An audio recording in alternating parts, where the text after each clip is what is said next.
Chairman PTI barrister Gohar ने जजेस तकर्रुरी के अमल के बायकॉट का ऐलान कर दिया है। इलेक्शन कमीशन के बाहर मीडिया से गुफ्तगू करते हुए उनका कहना था कि जजेस तकर्रुर की पार्लिमानी कमेटी के लिए 7 बजे तक नाम मांगे गए थे। सियासी कमेटी ने फैसला किया कि जो कुछ हुआ ये सब गैर कानूनी है। असेंबली के फ्लोर पर भी कहा कि हमने किसी चीज से इतफाक नहीं किया। सूबाई सतह पर आईनी बेंच कायम करने का फैसला अचानक ही सामने आया।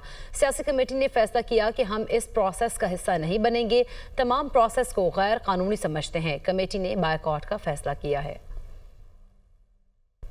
टाइम फ्रेम में हमने देने थे और उन्हें 7 बजे तक कहा था कि 7 बजे तक दे दे।